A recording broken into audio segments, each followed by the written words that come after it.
नमस्कार दोस्तों, welcome back to our channel. Friends, मैं आप सबका अपने चैनल स्टॉक्स फॉर लाइफ में बहुत स्वागत करता हूं। Welcome to STFL family. Dear family members, आप सबको पता है कि शाम को हमारी एक वीडियो आती है स्टॉक फटाफट या फिर न्यूज़ फटाफट, जहां पे वीडियो एक चर्चा ने कौन स्टॉक में क्या न्यूज़ आ रही है, बेस्ट बैंक लेवल इमर्ज हो रहा है। लेकिन दोस्तों, एक छोटी सी चीज़ है जो आपसे मैं डिस्कस करना चाहता हूँ वीडियो को स्टार्ट करने से पहले। दोस्तों, मैंने देखे IRCTC के कमेंट बॉक्स में इतना प्यार मिला। आप अच्छे प्रॉफिट में हो, मुथुट में या फिर वरुण बेवरेजेस में, बहुत ही अच्छा फील हो रहा है दोस्तों। मैं क्या बताऊं, मतलब दिल बैठ सा गया है। शायद थोड़ा सा इमोशनल भी फील कर रहा था कमेंट्स पढ़ के। तो आप सबका दिल से आभार दोस्तों, बिकॉज आज जो भी एसटीएफएल है दोस्तों, बस आप ही की वजह से हैं।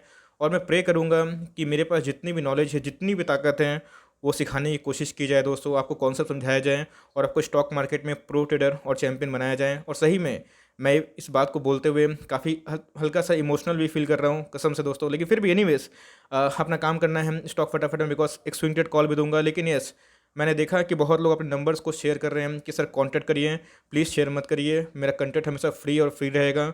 आपको मैंने बताया है कि स्टॉक मार्केट ट्रेडिंग और इन्वेस्टमेंट से हम लोग बहुत कमाते हैं, तो हम लोग को ज़रूरत नहीं पड़ती है। प्लीज़ मत दिया करिएगा कोई आपको लूट ले या फिर कोई मिसयूज़ कर दे नंबर, ये मैं नहीं चाहता हूँ। तो आपसे हाथ जोड़ कर रिक्वेस्ट है, नंबर पे शेयर मत किया करिएगा, वरना आपको बहुत नुकसान हो सकता है। नाउ बहुत बकबक हो गई, अब चलिए मुद्दे पे चलते हैं। एक स्विंग ट्रेड कॉल दूंगा, उसके बाद स्टॉक कवर करूंगा। चैनल फर्स्ट टाइम होंगे सब्सक्राइब कर सकते हैं इस तरह क्वालिटी कंटेंट को सबसे पहले एक्सेस करने के लिए। Now without delaying any for time, let's begin. Gas, ध्यान समझने की कोशिश करिएगा। जो पहला स्विंग ट्रेड कॉल होगा वो मुथूट फाइनेंस पे होगा। तो बहुत लोग अब सोचेंगे कि सर ऑल टाइम हाई पे है तो स्विंग ट्रेड कैसे अपॉर्चुनिटी बन सकता है। दोस्तों, स्टॉक मार्केट में उसी पे स्विंग ट्रेड करा कीजिए जहाँ पे आपके पास 50,000, लाख, 1.5 लाख, 2 लाख, वॉट एवर आपके पास पैसे हैं। अगर आप स्विंग लगाना चाहते हैं तो आपका घोड़ा मजबूत होना चाहिए कि चलिए अगर वो अटक भी जाए तो आप फंसे रहना वाला हेल्पलेस फील ना करें। आप कॉन्फिडेंस रहे कि आपके पैसे निकल जाएंगे। तो इधर पे जो प्लान है वो सुनिए। प्लान दोस्तों इधर पे यही है कि मुथूट फाइनेंस, अगर आपने देखा होगा कि आज के दिन 1500 के नीचे हैं, लेकिन उसके पहले बाद में 1500 के ऊपर हमें क्लोजिंग देखने को मिली। इसका मतलब मुथूट फाइनेंस साइकोलॉजिकली 1500 के ऊपर रहने की टारगेट कोशिश कर रहा है। लेकिन इसी बीच में अगर आप देखें तो चार्ट्स में मुथूट फाइनेंस काफ़ी ओवरबॉट हो चुका है। 82 का इनके RSI हो चुके हैं। तो एक करेक्शन एकदम मिलना चाहिए, एक डिप मिलना चाहिए। तो याद रखिएगा, निफ्टी ऑल टाइम हाई पे है। तो इसी बीच में एक्सपायरी के पहले एक प्रॉफिट बुकिंग मुझे लगता है 16,000 जाने से पहले एक प्रॉफिट बुकिंग होगा। और जहाँ पे बैंक निफ्टी मेरा अनुमान है कि 1.5 से 2% गिरेगा, तो वहाँ पे मुथूट भी घसक सकता है। और 1500 के नीचे कराता है तो आपको दोस्तों 1450 से लेकर 1400, ध्यान रखिएगा, ये दो लेवल दोस्तों आपको ध्यान रखना है। इन दोनों लेवल पे आपको मुथूट को खरीदना है। टारगेट एकदम साफ है, 100 रुपया। जी हाँ दोस्तों, स्विंग ट्रेड में 100-150 रुपया काफ़ी महंगा होता है, याद रखिएगा। 8 से 10% इज़ नॉट बैड, एकदम बैड नहीं है, बहुत ही मैं परफेक्ट बोलूँगा। तो आपको दोस्तों एक हल्का सा डिप में इधर पे एंट्री करना है। और मुथूट को लेके मैं इतना बुलिश इसलिए भी हूँ क्योंकि मुथूट ने जो गोल्ड में काम किया है, जो गोल्ड के प्राइस में डिक्लाइन किए हैं, उसके बावजूद भी मुथूट में काफ़ी अच्छे नंबर्स आए हैं। तो आने वाले कुछ क्वार्टर में मुथूट के नंबर और भी अच्छे आएंगे और मुथूट 21700 के जर्नी को कर सकता है। तो अगर आप इस लेवल पे लेते हैं तो टारगेट दोस्तों आपका 300 से लेकर 350 है। लेकिन अगर आप शॉर्ट टर्म मतलब 1 महीना 15 दिन के लिए जाना चाहते हैं तो इन दोनों लेवल में मिलता है। तो आपको हर एक जो 100 का उछाल होगा वो आपका टारगेट होगा। तो गाइस, इधर पे ही आपको मुथूट को लेना है। तो wish you all the best. अगर इस लेवल पे आए, आप मुथूट पे जी भर के स्विंग कर सकते हैं। स्टॉप लॉस की आवश्यकता नहीं है। अगर गिरता भी है तो उसको और एवरेज करें, बिकॉज लॉन्ग रन में मुथूट फाइनेंस के जो नंबर से बहुत ही अच्छे होते हैं। और गाइस, एक नया ब्रेकआउट ज़रूर हमें देखने को मिल सकता है। ऑल टाइम हाई पे है तो ज़्यादा दिन सस्टेन नहीं करेगा, एक डिप आएगा। तो हर एक डिप दोस्तों एक मौका बनेगा। तो यही रही मुथूट में जो स्विंग ट्रेड की जो कॉल है दोस्तों। और आज आप देख सकते हैं कि 1486 के आसपास गया था, तकरीबन 30 पॉइंट कमाने का मौका था। ऑल दोस्तों सच बताऊं तो मैंने इसमें इंट्राडे भी किया था, मुनाफा हुआ। लेकिन आपको मैंने बता दिया, इधर पे मिले प्लानिंग पे तो आप दबो सकते हो। गाइस, बुक कर लीजिए प्रॉफिट को। हमारा swing trade call super hit रहा, हिट नहीं सुपर हिट, वरुण बेवरेज में। बहुत लोग बोल रहे हैं कि आरती इंडस्ट्रीज में क्या होगा। 1900 से लेकर 2000 में टारगेट अनुमान है। मैंने भी उसमें स्विंग ट्रेड कॉल लिया हुआ है। ऑल दो भारतीय टेल का प्राइस नहीं आ रहा है, लेकिन मुझे लगता है कि ज़रूर आएगा। उसको मैं होल्ड एंड कंटिन्यू करने वाला हूँ। आप चाहें तो नो प्रॉफिट नो लॉस में होंगे तो अपनी मर्जी का कर सकते हैं, बट मैं उसको होल्ड एंड कंटिन्यू करने वाला हूँ। रही बात BVL की, तो शॉर्ट टर्म वाले एक्सिट हो जाएं, लॉन्ग टर्म वाले होल्ड एंड कंटिन्यू करें। बोनस का मजा लीजिए दोस्तों। कैसे मेरे 200 शेयर अब 450 शेयर्स बन जाएंगे, मैंने लास्ट वीडियो में कवर किया है, उसको जाकर ज़रूर देखें। आई ओपनिंग वीडियो है और फॉर लॉन्ग टर्म कंपनी बहुत ही अच्छा है। बोनस लेना चाहते हैं तो जा सकते हैं। बहुत लोग बोल रहे कि सर आफ्टर बोनस लूँगा, जी हाँ वो भी कर सकते हैं, बट लॉन्ग टर्म के लिए चार्ट बहुत ही प्रॉमिसिंग है। बिजनेस काफ़ी हद तक बहुत कंजर्वेटिव देखने को मिलते हैं और स्ट्रॉन्ग मोनोपोली बिजनेस है, आपको बेनिफिट ज़रूर मिलेगा। गाइस, जितना निचले लेवल से उठाना है इसको उठा लीजिए। HDFC लिमिटेड को निफ्टी 50 में 200 रिकवरी आएगी, तो इन सब शेयर में रिकवरी आएगी। ऑल्दो इसको लेके बहुत लोग नेगेटिव बोल रहे हैं, बिकॉज बैंक एनबीसी की हालत ख़राब हो सकती है कुछ एसेट प्रॉब्लम की वजह से। लेकिन एक बार जब ट्रेंड चेंज होता है तो उधर पे पाना बहुत मुश्किल हो जाता है। ये स्टॉक दोस्तों आपको ऑलरेडी 300-400 रुपये डिस्काउंट में मिल रहा है। आपको इधर से अकोमोडेशन चालू करना है, 2250 तक अकोमोडेट करिए, उसके बाद सो जाइए, नेगेटिविटी से दूर रहिए। आपको आने वाले 1 साल के अंदर दोस्तों ये आपको 3000 के आसपास देखने को ज़रूर मिल सकता है, ऐसा मेरा अनुमान है। यस, हालाँकि हमने रिसेंटली इसमें एक ट्रेड लिया है। ट्रेड मतलब क्या? अपने पोर्टफोलियो में मैंने एमटीआर को जगह दी है, आप सबको बताया भी था। स्मॉल बिज़नेस में साउंड बिज़नेस चाहते हैं, फंडामेंटल स्ट्रॉन्ग होना चाहते हैं, तो जी हम एमटीआर को एकदम बाई कर सकते हैं। कंपनी अच्छी है फॉर लॉन्ग टर्म, इनके ईपीएस भी दोगुने से ज़्यादा हो गए थे। तो मेरे हिसाब से शॉर्ट टर्म में या फिर लॉन्ग टर्म में कोई आपको अगर अच्छा स्मॉल कैप चाहिए, तो जी हाँ, इसको ज़रूर कंसिडर कर सकते हैं। ये भी दोस्तों हमारे अब रडार पे आ चुका है। इस 3000 के आसपास कहीं मिले जुबिलिएंट फूडवर्क्स को उसको उठा लीजिएगा, अगर आपको लगता है आपके पोर्टफोलियो में ये शोभा दे सकता है। बहुत लोग कोई स्टॉक को पसंद करते हैं जो मेरा फेवरेट हो, बहुत लोग नहीं पसंद करते हैं, तो चॉइस आपकी है। मेरे पास मौका है बताने का कि कहाँ कहाँ अपॉर्चुनिटी है, बिकॉज मैंने बताया कि ऐसे हज़ारों स्टॉक होंगे जो आने वाले 20 साल में करोड़पति बनाएंगे। तो आपको जो स्टॉक बढ़िया लगता है तो वो करिएगा। अच्छे खासे प्रोमोटर होल्डिंग है, अच्छे खासे रिजर्व है, अच्छे खासे इनके फाइनेंशियल्स है, तो मेरे हिसाब से कंपनी बहुत अच्छी है लॉन्ग टर्म के लिए। एक लार्ज कैप कंपनी है, पिज़्ज़ा बनाती है, तो मेरे हिसाब से फूड में जो अनलॉक ऑफ फिश चालू हो जाएगा तो आने वाले 3-5 साल में इनके अंदर गजब का पेनिट्रेशन है। लिए तो होल्ड एंड कंटिन्यू करे, 3000 के आसपास आता है तो आप बाई कर सकते हो। एस एस्ट्रल में क्या करना है? एस्ट्रल में तो भाई होल्ड एंड कंटिन्यू ही करना है, बिकॉज आप देख सकते हैं कि एस्ट्रल की चार्ट कितना प्रॉमिसिंग देखने को मिल रहा है। बीच में आया भी था 1700 के आसपास, कभी आता है तो बल्क कर दीजिएगा। 1850 चार्ट में एक सपोर्ट दिखाई पड़ रहा है, 1900 स्टैंड नहीं कर पाता है तो उस लेवल पर जरूर देखने को मिलेगा, उधर पे एड ऑन डिप्स कर सकते हैं। और कभी 100-200 रुपये गिरावट होता है तो एस्ट्रल को बस होल्ड एंड कंटिन्यू करें। नेवर सेल के कैटेगरी वाला स्टॉक है, बिकॉज आने वाले कल में पीवीसी का बहुत डिमांड होने वाला है और इनको बहुत ज़्यादा बेनिफिट मिलने की उम्मीद भी है। इस निपॉन में मज़ा आ गया। आपको याद है मैंने कल के दिन एक वीडियो बनाई थी जहाँ पे आपको बताया था कि निपॉन में एक तेज़ी आना संभव है। आप देख सकते हैं कि आज का जो इंटरडे हाई है वो 385 के आसपास इनको मिल रहा है। ऑल्दो लास्ट में करेक्शन हुआ, बट जब इंटरडे हाई बना रहा था 4 से 5% के लगभग देखने को मिल रहा था, तो छोटे मार्जिन में स्विंग ट्रेड के लिए ठीक है। लेकिन हाँ, for long term company debt free company है, 450 का स्टॉक है और म्यूचुअल फंड इंडस्ट्री में काम करती है। अगर आपको लगता है कि आपके पोर्टफोलियो में जगह दे सकती है, ऑलरेडी हमारे पोर्टफोलियो में है और हमारा लेवल दोस्तों बहुत ही कम है, मैं आपको क्या बताऊँ। तो एनीवेज अगर आप निपॉन को होल्ड करना चाहते हैं, लेना चाहते हैं सीएमपी पे, तो बाई कर सकते हैं। ब्रेकआउट दिखा दिया है और 400 का लेवल तोड़ता है तो एक नया हाई जरूर बनाते हुए देखने को मिल सकता है। तो मेरे हिसाब से निपॉन बाई है फॉर लॉन्ग टर्म, आने वाले 2-5 सालों के लिए। प्राइस भी छोटा है तो छोटा छोटा क्वांटिटी ऐड कर सकते हैं और 350 के पास कभी गया तो उधर पर दबोच लीजिएगा।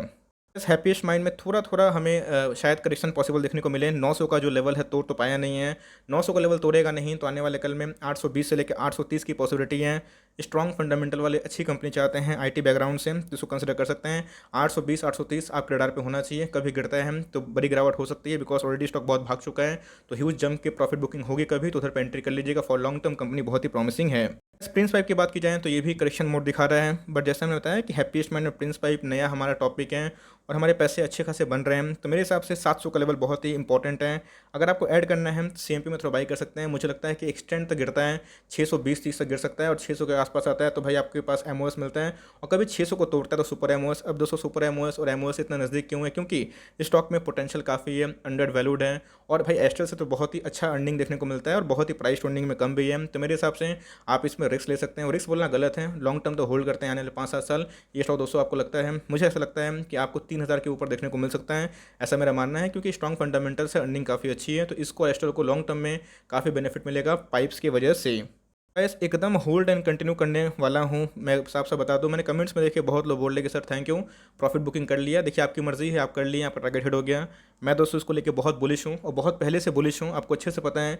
1350, 1550, 1650, लास्ट इवन 1900 पे मैंने बोला कि खरीदिए और आप देख सकते हैं कि आज हमें प्राइस देखने को मिल रहा है 10% के आसपास। बीच में लोग बोल रहे थे कि ट्रेंड्स नहीं चल रहे हैं, तो रैलीज ले आ रही है बिकॉज स्टॉक फंडामेंटली बहुत ही अच्छा है। मैंने आपको बार बार बताया है और फिर से दोहराना चाहता हूँ, आप कोई भी व्यक्ति के प्रतिभा को या फिर स्टॉक के फंडामेंटल को लॉन्ग टर्म तक दबा के नहीं रख सकते हैं। इसने बहुत बार ब्रेकआउट देने की कोशिश की, बहुत बार घुसने का मौका दिया। बहुत लोग बोल रहे हैं कि सर करेक्शन आएगा, ऑफकोर्स आ सकता है। 10% का अगर भागा है तो 3-4% गिर सकता है, उधर पर एंट्री कर सकते हैं। फॉर लॉन्ग टर्म आने वाले 3 से 5 साल ये स्टॉक दोस्तों को बहुत पैसा कमा के देगा, इस बात को समझिएगा। बिकॉज एक मोनोपोली बिजनेस है और गजब के फंडामेंटल्स है। कभी मिले निचले लेवल पर दबोच लीजिएगा। आइडियल एंट्री लेवल मुझे अभी भी 2000 के आसपास देखने को मिलती है, लेकिन जब करेक्शन देगा तो मुझे लगता है कि जो पहले रेजिस्टेंस था अब सपोर्ट में कन्वर्ट हो जाएगा। तो मेरे हिसाब से आईआरसीटीसी ओनली बाई है डिप्स में और फॉर लॉन्ग टर्म इसको लेके सो जाइए, आपके पैसे 100% बनेंगे बिकॉज कंपनी में एक्सपोनेंशियल ग्रोथ है। इस इन्फोसिस की बात की जाए, सुपर टॉपिक है दोस्तों, टॉपिक नहीं सुपर टॉपिक है। अब कोई भी स्टॉक हमेशा भागता नहीं है, कॉन्सोलिडेशन दिखाता है, टाइम देना पड़ता है दोस्तों, ये सबसे इंपॉर्टेंट चीज़ है। फिर ऐसे डंडा जब खड़ा होगा तो लोग बोलेंगे सर अब एमओएस लेवल कहाँ पे है।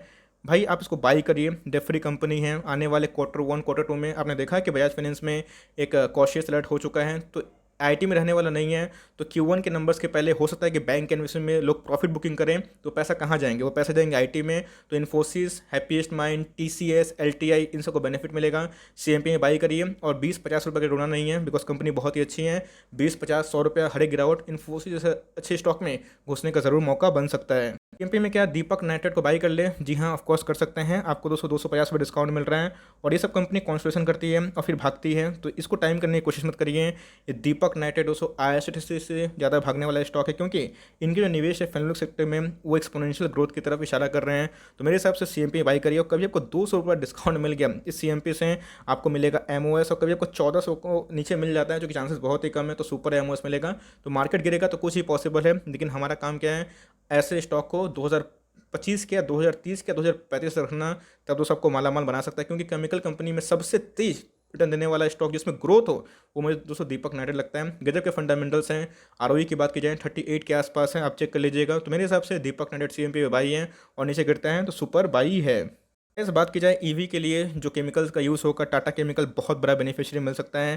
तो यस, अगर आपको टाटा केमिकल में एंट्री करनी है तो देख लीजिएगा, वोलेटाइल होता है, लेकिन yes for long term, very long term, जहाँ पे ईवी का बूम हो जाएगा। रिसेंटली मैंने कोटक महिंद्रा बैंक के जो सीईओ हैं उदय कोटक जी, उनका बयान देखा था, तो उन्होंने बताया कि आने वाले कल में ईवी बहुत बड़ा बूम कर सकते हैं। टाटा केमिकल एक साइड जैसे बहुत बड़ा एक गेम चेंजर बन सकता है। तो मेरे हिसाब से ये अच्छी कंपनी है दोस्तों, आप चाहें तो फॉर लॉन्ग टर्म जरूर कंसिडर कर सकते हैं। बेस्ट बाई मुझे अभी भी 700 के नीचे दिखाई पड़ता है, उधर पे है तो लपक लीजिएगा। इस टाटा पावर को लेके मैंने पिछले कुछ दिनों में कितने सारे वीडियोस बनाए हैं, जहाँ पे मैंने बताया कि टाटा पावर में खुशखबरी देखने को मिल रही है, अच्छी न्यूज़ देखने को मिल रही है। जैसे बताया कि टाटा केमिकल हो गया, टाटा पावर हो गए, टाटा पावर तो एक्सपोनेंशियल ग्रोथ कर रहे हैं।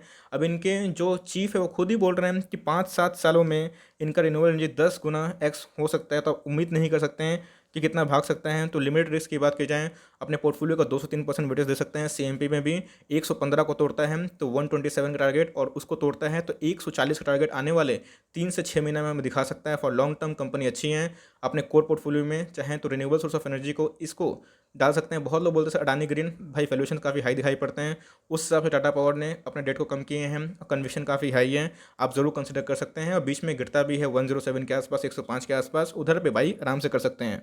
इस आईआरएफसी की बात की जाए तो भाई आईआरसीटीसी तेज था तो आईआरएफसी भी तेज हुआ, बिकॉज रेलवे को लेकर काफ़ी पॉजिटिव न्यूज़ देखने को मिल रहे थे। अनलॉक का फेज चालू हो चुका है, तो रेलवे को एक्सपेंशन करने के लिए पैसों की आवश्यकता होगी, फंड कौन करेंगे? आईआरएफसी। तो इसलिए एक सेंटिमेंटल उछाल देखने को मिल रहा है। ऐसा कोई न्यूज़ नहीं थी, आराम से होल्ड एंड कंटिन्यू करें, चाहे तो सीएमपी बाई कर सकते हैं अगर आपके पास पेशेंस है तो। इस ट्राइडेंट की बात की जाए तो ये भी आज 5% हमें तेज़ी देखने को मिल रही है।